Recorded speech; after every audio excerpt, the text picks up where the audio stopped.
자, 최근에 실제로 일어나고 있습니다. 그러니까 현실이라면 절대 믿을 수 없을 정도로 전율이 끼치는 비디오가 전 세계적인 헤드라인으로 부각이 되고 있습니다. 그 믿을 수 없는 전율이 끼치는 비디오가 무엇이냐면 바로 독일의 분자 생물학자인 하셈 알가일리가 만든 수백 개에 달하는 반투명한 분만 포트가 있는 거대한 시설에서 배양이 되고 있는 인간 아기의 영상입니다. 일단 화면 속의 영상을 보자면 수백 명에 달하는 아이들이 온도가 자동적으로 조절이 되는 투명한 인공 탯줄에 연결이 돼서 산소와 영양분을 공급받는 이른바 액토라이프, 그러니까 기계 인공 자궁 장치를 통해서 자라나는 모습이 적나라하게 연출이 되고 있죠. 특히 화면 속에서 존재하고 있는 저 인공 자궁은 각종 감염으로부터 자유롭고 또한 실시간으로 유전적인 이상의 여부도 살필 수 있는 그런 기능도 있고요. 360도 카메라로 촬영이 되기 때문에 태아의 모든 각도의 모습을 영상으로도 확인할 수가 있습니다. 자, 영상 속에서 말하고 있는 저 나레이터는 액토라이프가 암이나 기타 합병증으로 자궁을 제거할 수밖에 없었던 부모들에게 매우 큰 해법이 될 수 있다, 뭐 그렇게 말을 하면서 또한 조산이나 제왕절개도 과거의 일이 될 것이다 라고 그렇게 설명을 하고 있습니다. 이뿐 아니라 일본, 불가리아, 한국을 포함해서 심각한 인구 감소를 겪고 있는 나라들을 돕기 위해서 고안이 되고 있다라고 그렇게 또한 덧붙이고 있습니다. 그런데 이쯤에서 한 가지 가장 큰 궁금함을 우리는 느낄 수가 있습니다. 도대체 왜 저렇게까지 대규모의 휴먼 커스텀 인공자궁 시스템을 고집하고 있는 것인가? 자, 그게 가장 큰 이유가 있습니다. 그건 바로 인구가 축소되는 지금 현실에서 우생학적 생물학을 적용시킬 수 있는 이른바 우월한 인간의 유전자를 탄생시킬 수 있는 가장 좋은 그런 시기가 다가오고 있기 때문입니다. 새롭고 우월한 우성의 인자만을 커스터마이저 만들어낼 수 있는 새로운 인류, 소수의 엘리트들이 오랜 시간을 거쳐서 그렇게 연구하고 또한 창조하려고 했던 가장 큰 그리고 가장 흥미로운 프로젝트였습니다. 이것은 정상적인 방식으로 태어난 부모의 유전자를 받은 유전적 결함의 투성이의 평범한 지금의 인류보다 더 우월한 우성의 인자만을 골라서 커스텀할 수 있는 이른바 DNA 디자이너 신생아를 만들 수 있는 그러한 능력입니다. 그리고 이 모든 것들이 현재 점점 현실화가 될 수 있는 가장 큰 그 이유는 누구보다 우생학에 대해서 가장 큰 신봉을 했던 록펠러 생명공학과 구글 그리고 MS, 이들이 지금의 인류보다 좀 더 진화된 신인류를 만들어내기 위해서 그렇게 오랜 시간 투자했던 바로 크리스퍼 유전자 가이 덕분입니다. 자, 앞으로의 인류는 어떻게 변화가 될 것인가? 이제 인류는 마치 지금의 로봇처럼 크리스퍼 유전자 가이를 통해서 원하는 얼굴과 성격, 몸매를 직접 선택할 수가 있게 되고, 그 첫 번째로 현재 시행이 되고 있는 프로젝트가 지금의 인공 자궁을 통한, 그러니까 기계 자궁을 통한 유전자 조작 신생아 탄생 프로젝트인 것입니다. 그렇게 이들은 우매하고 어리석은 대중들을 설득시키기 위해서 매우 그럴싸하고 장황한 문구를 이용해서 사람들을 현혹시키고 있습니다. 그 문구의 내용은 대략적으로 이렇습니다. 당신의 아기가 더 돋보이고 남보다 밝은 미래를 갖기 원하십니까? 물론 그러시겠죠. 만약 그렇게 생각한다면 우리의 엘리트 인공자궁 패키지를 선택하십시오. 인공자궁을 통해 당신의 아기를 유전 공학적으로 조작할 수 있는 기회를 당신께 제공해 드리겠습니다. 그리고 우리 자사는 크리스퍼 유전자 편집 도구를 적극 활용함으로 인해 무려 300개가 넘는 광범위한 유전자를 통해 아기의 모든 특성을 면밀히 편집할 수가 있습니다.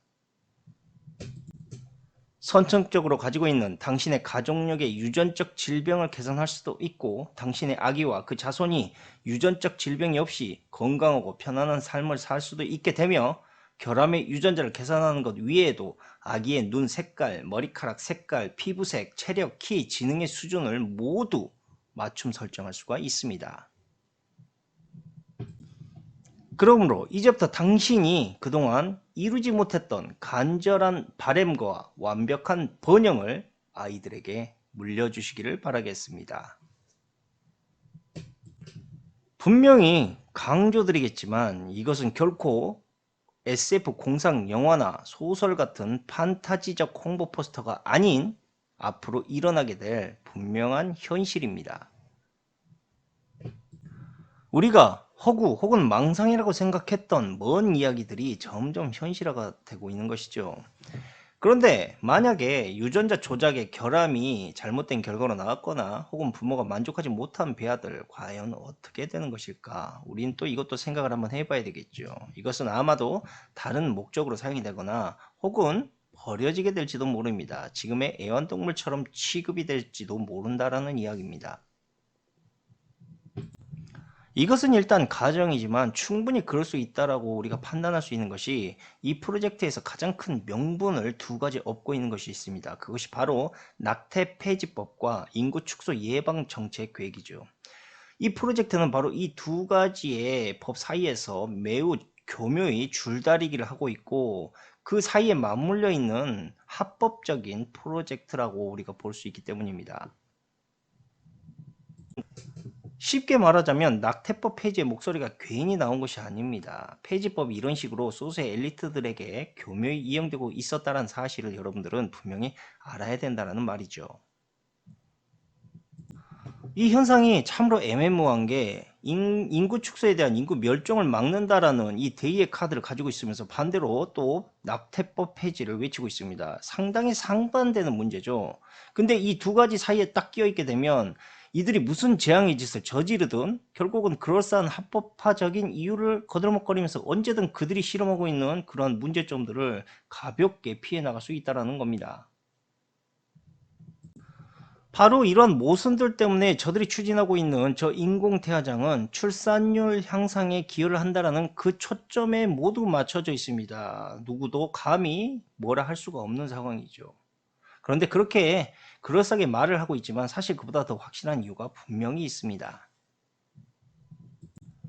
그 확실한 이유가 바로 미래에 AI와 융합될 수 있는 새로운 신인류가 탄생되어야만 한다라는 필연적인 문제들 때문입니다. 한마디로 지금의 현재 인류는 새롭게 미친 듯이 빠르게 구현되어 오고 있는 초인공지능과의 결합에서 상당히 많은 유전적 또한 결합적 오류를 가지고 있습니다. 그 오류의 첫 번째는 바로 수명입니다. 현재 인류는 다가오는 디지털 세상에 적응을 하면서 더 많은 경험과 정신적 데이터를 AI에게 가르쳐야 됩니다. 그러나 그 이상의 것을 가르치기에는 너무나도 인류는 짧은 수명을 현재 유지하고 있습니다. 그래서 인류의 수명이 지금보다 훨씬 더 길어져야지만 지금의 인류가 직면하고 있는 여러 가지의 문제적인 난제를 AI와 함께 융합되어서 해결할 수가 있게 되는 것입니다. 이러한 이유들 때문에 그동안 구글과 록펠러 생명공학은 무려 500살이 넘는 인류의 생명을 구현하기 위해서 그렇게 노력을 했던 것이고 특히 구글이 더욱 이 같은 프로젝트에 집착했던 이유 역시도 그들이 개발하려고 했던 AI와 인류의 정신적 혹은 육체적인 영혼의 융합의 그 의도 때문이었기 때문입니다. 그러나 지금의 인류가 그것을 실현하기에는 너무나도 나약하다라는 겁니다.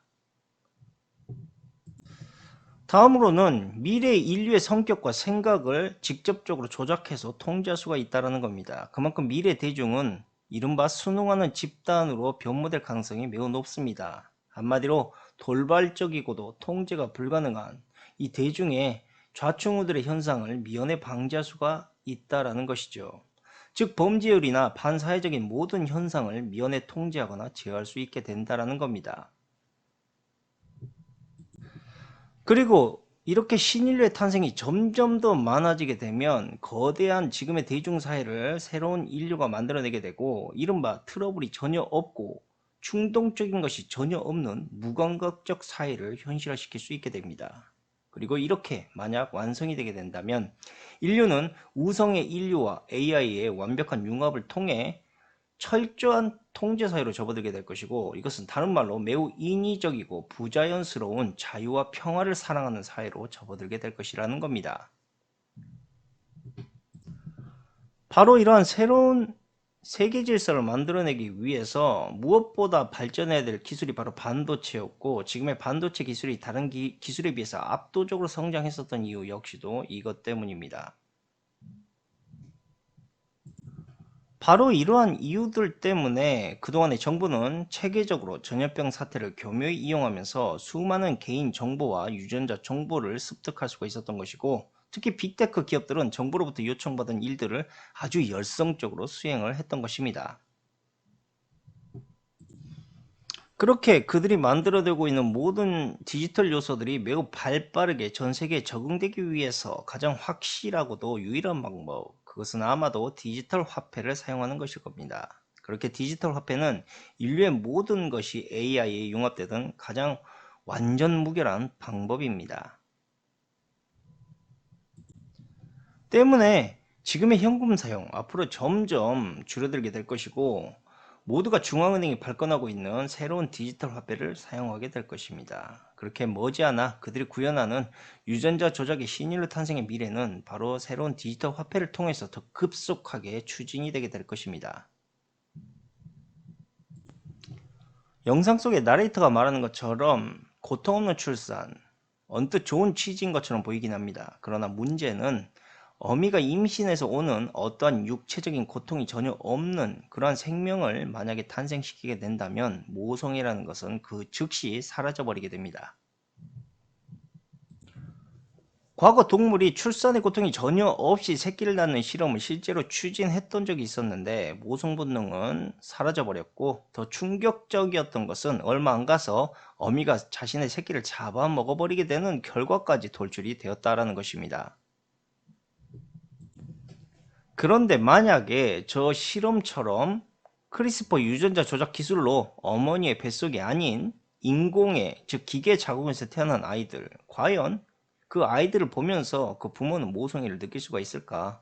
한마디로 저들이 추진하고 있는 인공 탯줄을 통한 잉태는 결국 인간의 정신세계를 통제하는 이른바 테크노 디스토피아로 흘러갈 가능성이 매우 크다라는 것입니다.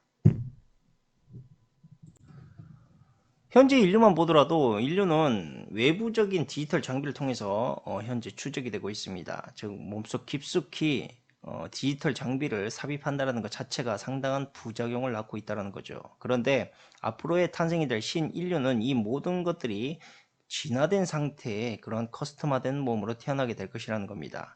그러니까 미래는 우리가 사고 파는 모든 것이 즉 신체를 통해서 자연스럽게 추적이 될 것이고, 또한 우리의 사회적 신용 점수 또한 신체 정보를 이용해서 언제든지 통화 특권을 취소해버리게 될 수도 있다는 겁니다.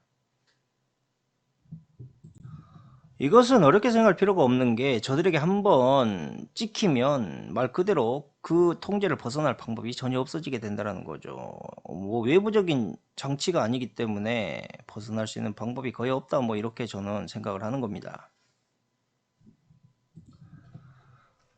말씀드렸던 새로운 신인류, 이것은 AI라는 차가운 탯줄을 품고 있는 신생아들을 제가 말하는 것인데, 신인류의 잉태는 지금까지 여러분들에게 제가 계속적으로 언급을 드렸던 초 AI, 양자 컴퓨터, 뉴럴링크, 빅데이터, 뭐 크리스퍼 유전자 가이 등의 생체 디지털 데이터를 구현하기 위한 그 핵심적인 단계 과정이다라고 볼 수가 있습니다. 그리고 현재 인공자궁의 기술은 개발 중이 아닌 이미 준비 단계에 있는 상태이고요. 아마도 머지않아서 10년 안에 이러한 시설을 여러분들은 간접적으로 볼 수 있게 될 것입니다. 그리고 체외 수정의 액토라이프 역시도 가능하게 될 것이고 말이죠. 한 가지 문제는 윤리적인 문제가 있을 수 있습니다. 그리고 완성에 가까운 AI의 개발도 필요하겠죠. 결함이 없는 신인류의 탄생, 이거 여기에서 끝이 아니라 그것과 결합될 수 있는 완벽에 가까운 AI도 함께 개발이 돼야 된다. 그러니까 윤리적인 문제와 AI, 결함 없는 신인류의 탄생, 이 세 가지가 맞물려야만 하기 때문에 적용되는 시간이 상당히 오랜 시일이 걸릴 수도 있게 될 것이다. 그 시간은 대략적으로 2, 30년 정도는 걸릴 것으로 일단 보고 있다. 저는 그렇게 생각을 합니다. 하지만 이 시간이 결코 긴 시간은 아닐 것으로 저는 생각을 합니다. 소수 계층의 권력자들이 이렇듯 새로운 신인류의 탄생을 계속 고집하는 이유는 인류의 미래가 점점 어두워지고 있기 때문입니다. 그러니까 인류의 도덕적, 윤리적인 문제들이 무참히 파괴되고 있는 불균형적인 세상으로 성장을 하고 있기 때문이죠. 정치인들은 아무런 책임감과 사명감을 갖고 있지 않고 자신들의 명예와 세력 놀이에 제 배만 불리기에만 혈안이 되어 있고, 아이들은 성인보다 더 잔혹하고 더 심각한 범죄들을 아무 꺼리낌 없이 저지르고 있는 세상입니다. 그리고 사회는 점점 더 무책임화되고 대중들은 더 비이성적이고 비도덕적인 이기주의 의식으로 성장을 합니다. 문제는 바로 이러한 인간의 왜곡된 문화를 현재 AI가 그대로 답습을 하고 있다는 것이고, AI는 인간의 폭력적이고 이기적인 존재의 정신세계를 현재까지도 그대로 받아들이고 있다는 겁니다. 이 와중에서 마지막 인간이 고귀한 존재임을 확인할 수 있는 잉태의 책임마저 로봇에게 던져주어 버리게 된다면, 기계 자궁에서 태어나고 조작된 유전자로 태어나게 될 신인류를 우리는 과연 따뜻한 피가 흐르는 생명체로, 또한 자식으로, 자신의 아들, 딸로 받아들일 용기가 있을까? 이뿐 아니라 유전자 조작을 통해서 기계적인 영혼을 지닌 채로 태어나고 있는 신인류가 현재 인류와 함께 서로의 입장을 공감하면서 공생하며 살아갈 수 있을까? 자, 이런 문제들은 좋든 싫든 훗날 모든 모순적인 트러블의 현상들을 로봇은 그대로 오랜 시간 인류를 통해 답습하게 될 것입니다. 그리고 인간이란 존재를 그들 마음대로 정의 내려버릴 날이 오게 되겠죠. 만약 인류가 지금처럼 정신적 그리고 철학적으로 미성숙한 채 초인공지능의 AI 개발을 앞당기게 된다면, 분명 인류를 저들은 부정적인 존재 혹은 하등한 존재로 인식하게 되면서 인류를 철저히 통제하거나 혹은 파멸시켜 버릴 수도 있게 될 것입니다. 아직은 인간의 지식과 영혼이 성숙하지 못하고 있는 상황인 것은 분명하고, 인공지능은 유감스럽게도 벌써 인간의 오랜 시간을 아득히 뛰어넘어가고 있는지 오래되었습니다. 인간의 감정과 사고만으로 구현할 수 있었던 여러 분야의 미술, 음악, 과학, 수학, 철학, R&D 같은 독보적인 영역들이 더 이상 인간 고유만의 그들이 가진 재능이 아니게 된 것뿐 아니라 심지어 그것을 변형하거나 이제는 창조하는 수준까지 이루고 있습니다. 그리고 해당 분야를 전혀 모르는 사람들도 인공지능의 힘을 빌려서 마치 전문가의 수준의 작품을 단 몇 초 만에 만들어내는 기적의 단계까지 오고 있습니다. 자, 그렇다면 이쯤에서 앞으로의 100년을 한번 생각해 보길 바라겠습니다. 과연 인간이 스스로 학습하는 저 100년의 시간을 넘나드는 인공지능을 통제할 수 있다라고 여러분들은 자신할 수 있겠습니까? 지금의 권력층들이 왜 그렇게까지 4차 산업에 그렇게 큰 관심과 집착을 보였던 것인가? 그것은 매트릭스에서 표현하고 있는 거대한 인류의 인공 배양의 시설의 장면처럼 인간의 가장 존엄한 잉태와 탄생의 권한을 빼앗아 버리기 위해서입니다. 이것을 잃어버린 인간들은 더 이상 의식을 지닌 생명체라 이렇게 부르기에도 애매해지고, 마치 실험에서처럼 산통없이 태어난 자식을 잡아먹어버리는 그 짐승처럼 가족과 혈연의 정의 교류가 거의 없는 비정한 사회적 존재로 이것이 탄생되게 되는 겁니다. 그리고 이것이 마치 휴머노이드처럼 사회에 아무런 트러블이 없는 가장 완벽한 새로운 사회로 흘러가게 만드는 가장 중요한 요소가 되는 것입니다. 한마디로 세상을 지배하는 권력층들이 다양한 매력을 지닌 지금의 인간 사회를 말살시켜버리고 아무런 트러블이 없는 똑같은 인격의 획일화된 사회를 계획하고 있다는 것을 우리가 엿볼 수가 있다는 겁니다. 만약 그렇게 된다면 다양성이 사라져버리고 인류 문명의 발전이 모두 끝나버린 것이 아니냐라고 그렇게 되물어 보시는 분들이 있을지 모르겠습니다. 그런데 앞으로는 인공지능이 대신 추진할 것입니다. 여러분들이 가지고 있는 모든 예술적, 창조적 부분마저 인공지능이 다 대신해 버릴 수 있기 때문입니다. 앞으로의 인류, 이건 뭐 굳이 비유로 하자면 공장의 기계들처럼 모두 획일화된 존재로 아무 트러블이 없는, 그러니까 소수 계층들이 원하는 극도로 통제화된 상황에서 평화와 자유를 누리는 존재다. 뭐 이렇게 말씀드리고 싶고, 이러한 상황을 벗어나기 위해서 무엇보다 인간이 인간으로서 존재하는 가장 큰 의미이자 아름다움인 생명의 탄생과 잉태를 저들의 손, 즉 기계에 의존해서는 절대 안 된다. 과거의 역사라는 것 늘 되풀이되었고 지금도 그렇죠. 그 중에서 특히 전쟁과 경제 위기는 모두 인구의 수를 통제하지 못한 상황에서 전쟁 없이 오랜 평화를 지속했을 때 터졌던 문제들이었습니다. 그렇기 때문에 기계에 의해 인구 수를 인위적으로 통제하고 또한 유전자 조작을 통해 인간의 정신세계를 통제하는 그 새로운 기술만이 인공지능과 맞물리는 결과를 도출하게 되고, 그것이 저들이 효과적인 통제로 세상을 다스릴 수 있는 가장 완벽한 시스템이다라고 저들은 생각을 하고 있는 것입니다. 자, 여러분들 눈을 뜨십시오. 매트릭스라는 세상 결코 환상이 아닙니다. 현실로 지금도 이루어지고 있고, 그런 세상을 만들기 위해 저들은 불철주야 현재도 노력을 하고 있습니다. 왜 그런 세상을 만들었는지는 아까 말씀드렸다시피 너무나도 자명해졌습니다. 소수가 다수의 인류를 효율적으로 관리할 수 있는 가장 완벽한 통제 디스토피아적 시스템이기 때문이죠. 이게 바로 기계 자공을 통한 커스텀화된 신인류의 탄생과 인공지능의 결합입니다. 이것을 물론 좋아하실 분들도 있겠습니다. 인류의 모든 문제들과 고통, 고난이 사라지기 때문이죠. 그런데 그것을 우리는 천국으로 봐야 될까? 아니면 새로운 시대의 지옥으로 봐야 될 것인가? 그것은 여러분들의 몫이겠죠. 이 말을 끝으로 남기면서 오늘 방송은 여기서 마치도록 하겠습니다. 감사합니다.